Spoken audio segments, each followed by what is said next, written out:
Hey, my name is Garrett. For my informative speech, I'm going to be talking about the history of comics.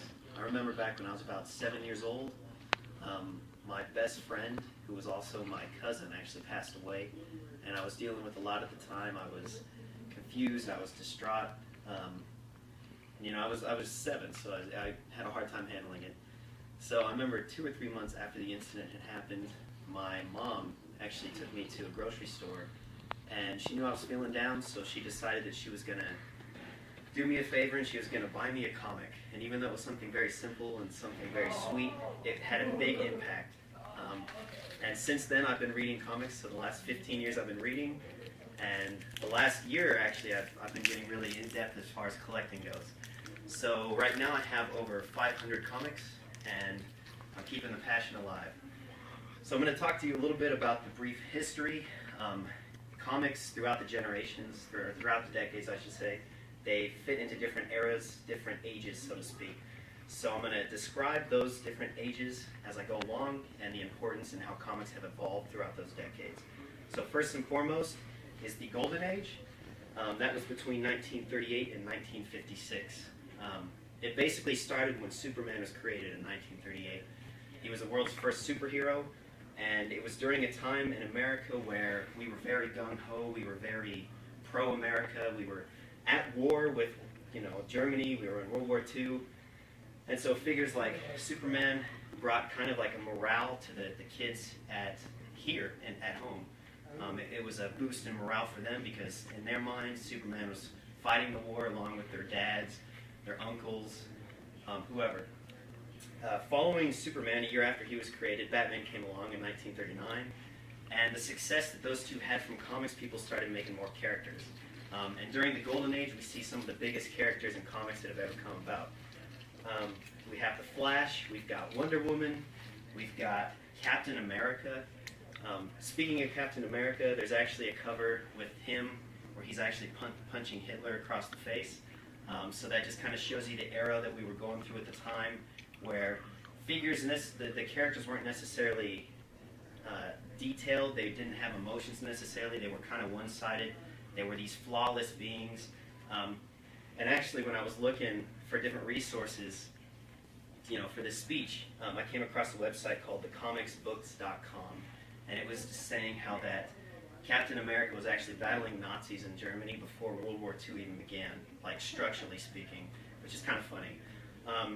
Following World War II, when the troops came home and there was no really a purpose for the modern-day superhero at the time, as far as, there wasn't a large enemy at hand. So this is what spawned the Silver Age, and that was between 1956 and 1971. Basically, we were going through another war. It was the Vietnam War, and America at the time was very... They changed the way they viewed things. They were no longer naive when it came to government. They were no longer needing this superhero that was just this complete, perfect being. So comics kind of shifted the needs as sales kind of declined, and they started meeting the needs of the people. They started focusing more on social needs. They started focusing more on needs of the people, and they started becoming a little bit more political. Characters also started to become a little bit less perfect. The Hulk and Spider-Man were actually created during the Silver Age, and both characters, the Hulk, he couldn't control his rage, and it damaged the people that he loved, damaged his friends, his family, so he was far from perfect. And Spider-Man was a figure who, he was going through puberty, he had girl problems, he had all these other things happening that were just outside of his heroism. Also during the Silver Age, we came across something called the Comics Code Authority, and basically that came about because horror comics at the time were becoming too controversial for Americans. And so parents kind of were getting outraged, comic sales were plummeting. This was comics' way of kind of creating this Comics Code Authority. It was basically a group that would look for published comics before they were actually released, and they would look to see if there's anything controversial. So that was another kind of funny thing that happened during the Silver Age comics. Following that, we have the Bronze Age. That was between 1971 and 1980. Now during the Bronze Age, people wanted a little bit less of what was happening, and they wanted a little bit more artwork. Comics during the time were considered non-artistic. People didn't view comics as this great artwork, and so During the Bronze Age, they focused a little bit more on that. The characters were a little bit more in depth, a little bit more dark. And this is actually, during this decade, Marvel and DC actually licensed out their characters to TV shows. So cartoon animated series like Super Friends, stuff like that, that some people have grown up with, that happened during the Bronze Age. Following the Bronze Age, we have the Iron Age. The Iron Age is when stories became a little bit more dark, the characters were a little bit more complete, and during this age, it actually, some of the characters started to lose their sanity, and so a lot of people ended up dying off. Captain Marvel, for instance, was one character that died during the Iron Age. This was between 1980 and 1987.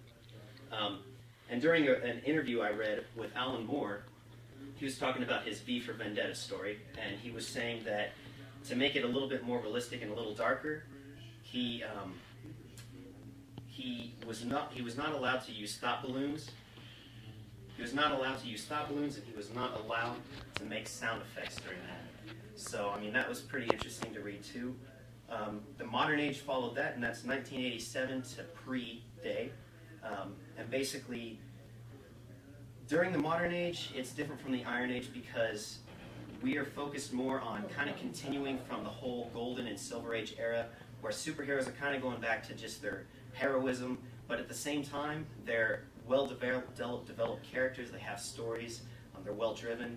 2 years ago, Marvel came out with Marvel Now, where they revamped every major thing that they had, and in 2011, DC did the same thing, and they called that the New 52, where basically they're restarting everything out all over again, clean slate. This is just a brief summary on the history. Comics have, throughout the years, become a huge pop culture, and you can tell that with all the movies that are being released and everything else. Something that I would recommend you guys to do if you have interest is to check out Wizard Magazine. It's a comic-based magazine, and it's got tons of awesome information. So that is my information speech, and I hope you enjoyed it. Thank you.